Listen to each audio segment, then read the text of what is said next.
Сәлем достар, бүгін сіздерге қолжетімді заттармен тез арада дайындалатын салатты көрсететін боламын. Өте дәмді шығады. Біздің каналға ең бірінші тіркеліп алыңыздар. Видеоға лайк қойыңыздар, астына комментарий жазыңыздар. Осылай 2 жұмыртқамызды жарып, жақсылап араластырып аламыз да, қызып тұрған табамызға жұқа етіп пісіреміз.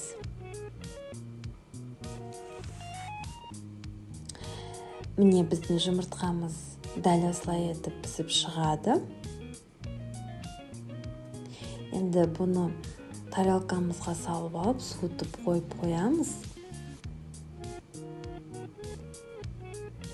Енді колбасамызды тураймыз, ұзынша етіп.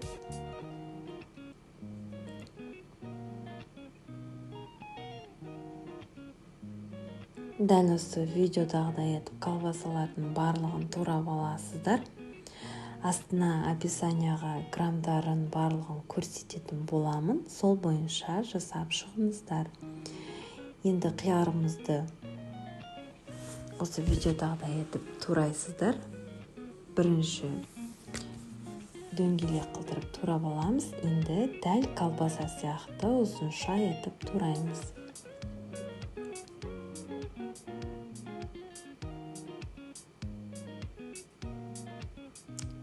Міне біздің қиярымыз туралып бітті.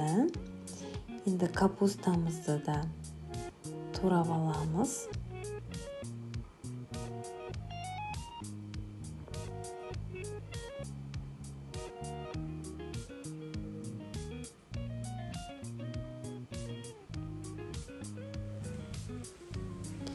Міне дәл осылай өте ұзын емес, осындай етіп ортасынан бір бөліп жеріп турайсыздар.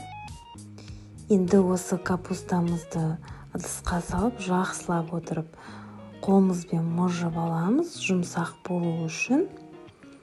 Енді жәнегі туралған қияр колбасалардың үстіне қосып, араластыратын боламыз. Ендігі кезекте біз жұмыртқамызды дәл осы видеодағыдай етіп, ұзынша қылдырып турап аламыз.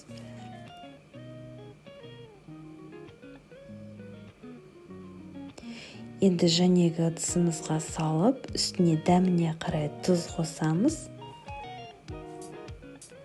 Сосын майонезімізді қосып, жақсылап отырып, араластырып аламыз.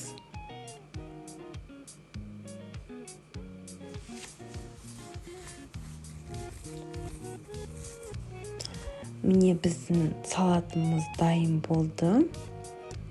Сіз де осы рецепт бойынша жасап, астына комментариймен бөлісуді ұмытпаңыз. Біздің каналға міндетті түрде тіркеліп алыңыз. Алда бұдан да жақсы рецепттермен бөлісетін боламын. Енді осы салатымызды тарелкамызға салып, столға қоюларыңызға болады.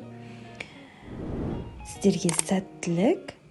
Осы рецепт бойынша жасаңыздар және каналға тіркеліңіздер.